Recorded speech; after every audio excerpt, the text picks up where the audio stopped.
Tonight on Garage Time, we'll be reassembling our 1500cc engine. So I'm going to put a little piece of blue cloth in there, some shop towel. I'm going to go ahead, put the tin just cleaned, put it on.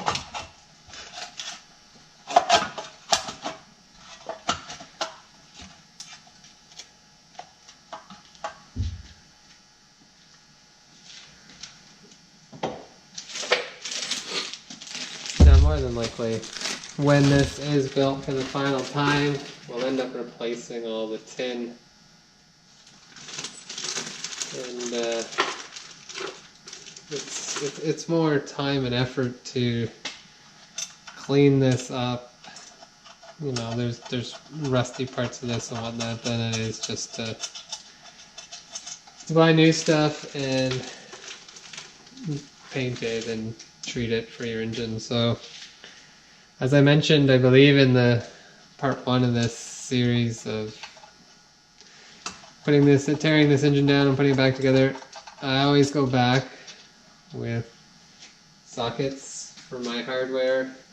I'm definitely not a fan of slot screws. They strip, they're difficult, not a fan.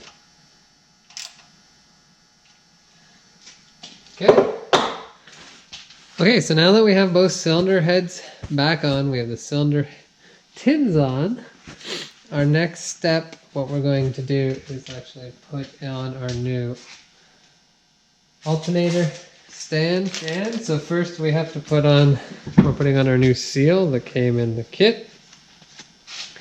So I've seen these put on lots of different ways. The one we took off, I don't know, the guy had it on something like this. It's made, it fits, goes like that. Now the only reason for this is to prevent oil from slopping back up. So I'm gonna put that on now. I'm not gonna use a lot of this, but I use Curl T. It's one of my favorite sealants. And again, we don't need a ton of this. And when it would be easier to put it on here.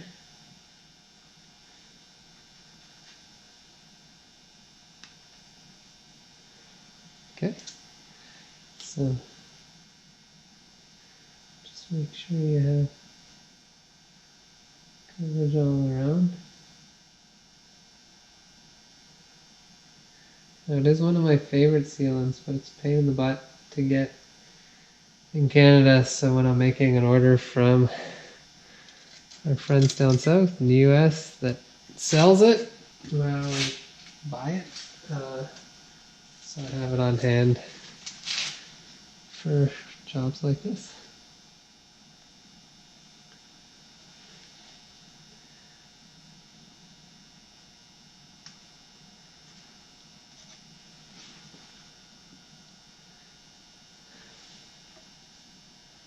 Now, being a single port engine, assembly is a little bit more complicated. Just complicated in the fact that some of the nuts are hard to get at.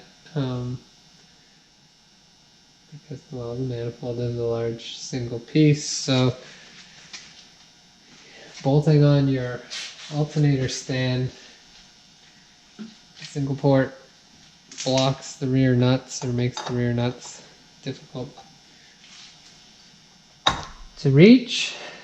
So I'm going to put, obviously, the alternator stand on first so that the nuts aren't a problem.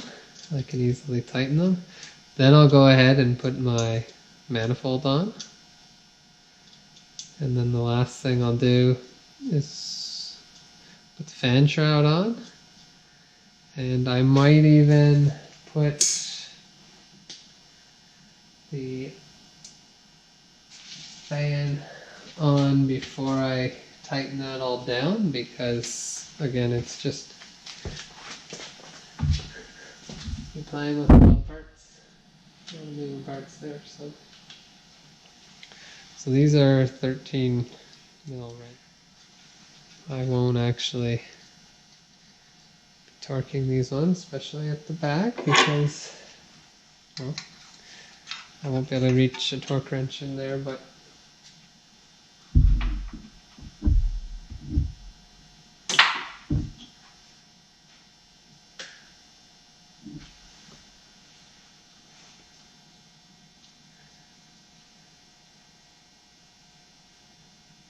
no, even these I typically do buy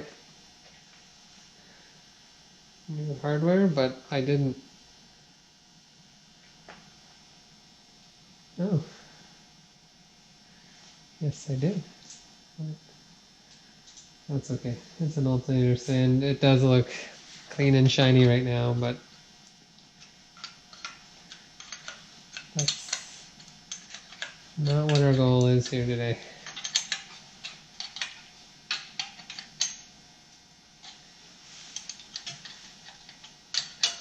So whatever is out there, I will clean it up.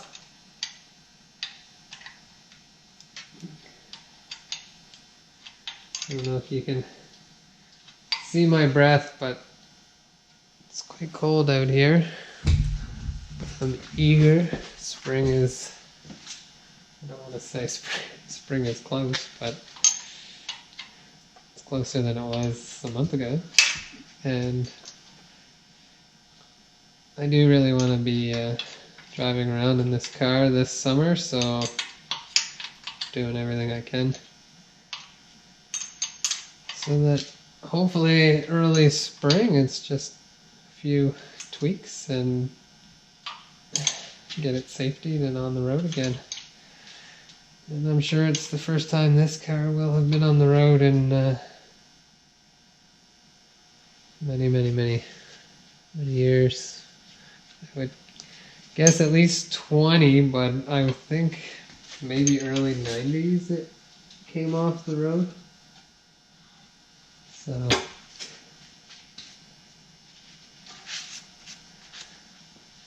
alright, so the alternator stands on. I do have the crushed gaskets already sitting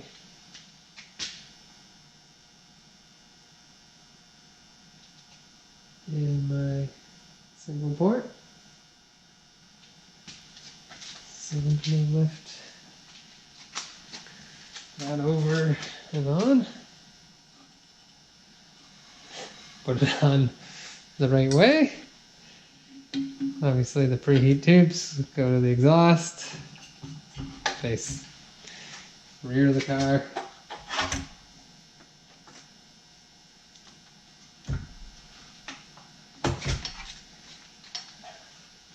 Now, torque spec for these I did not see in the Bentley manual, so then I looked for this year of car for the single port. But if you look, they do have it listed for dual port, but the dual port has an 8 mil nut. This is a 6 mil nut. So typically in the Volkswagen world, 6 mil is torqued to 7 foot-pounds, which isn't very much. Though I do have an inch-pound torque wrench, but like you can see, there's no way I'm getting it even on the one side.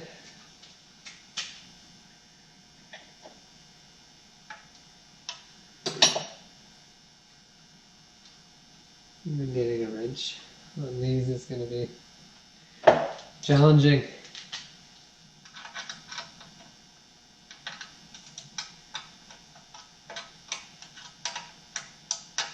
Well, what I'm gonna do is, I'm just double checking, you see I keep looking down, but making sure my compression gasket is in the right spot.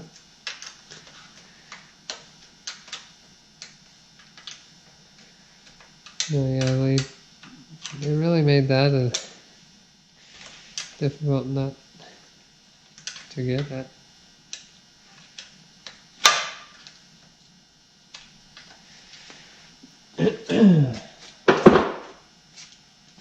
Wonder if I can get that.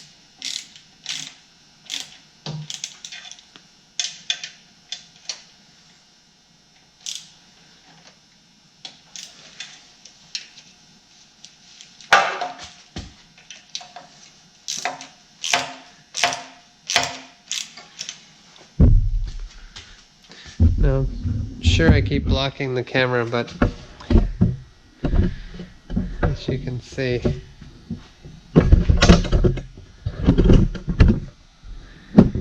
it's a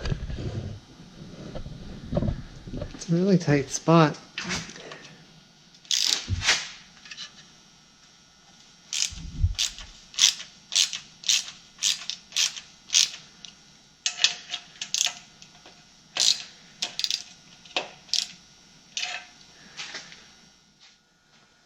Alright, so as I mentioned, torquing on our manifold, torque spec of these isn't in the manual. It is for the number 8s, but not for this is the number 6, right? 6 mil.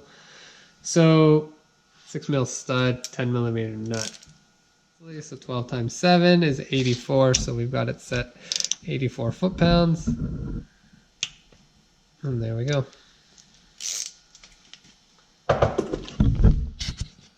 So now that we have our long block back together, all the tin, manifold on, next step is to put our, they call this a doghouse or fan housing, back on. We're going to put our fan in first, and as we mentioned in the other video, make sure that slot is pointing down. Obviously you want your electrical pointing up. So we'll go ahead, put that in. We'll line up our holes. I like to turn the fan. Make sure there's no rubbing, and put on all of our hardware, and then we'll lift the whole assembly in place.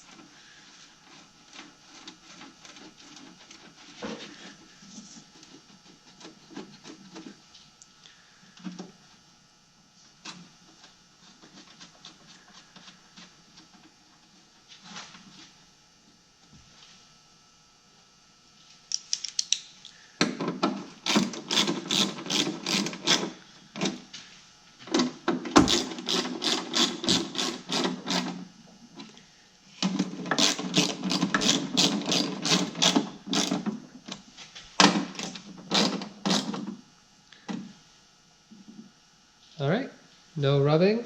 We're ready to install back on the engine.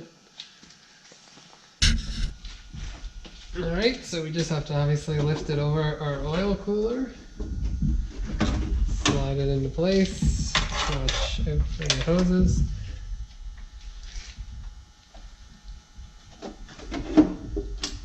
Just line it up with our cylinder tins. Sometimes they need a bit of wiggling and playing with to get it inside, but you want the shroud to be inside. So the cylinder tin outside. I'm going to use a screwdriver back here just to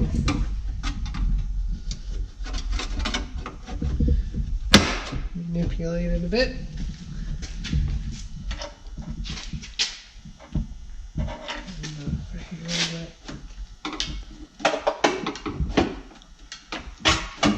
There we go.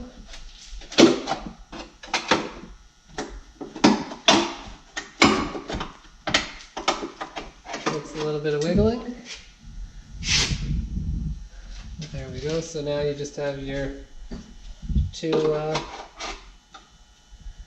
10mm bolts on each end so you can see one clearly there. And as I told you earlier, we had to replace the stand, and now you can see why. The generator was single cylinder. This is a smaller, then gets to a larger cylinder, so it's got the extra cutout in it. So now we have an alternator on our 1500, which came obviously from the factory with the generator. So tighten that up, and we have a few little pieces of tin. There's a band or clamp that goes around the alternator to hold it to the stand, and then we're ready to install. We're not going to put as much weight back on it. We'll add a few things on the car, so heater boxes, carburetor, a few of these things we'll just do once it's in the car. Do the other side, and that's it.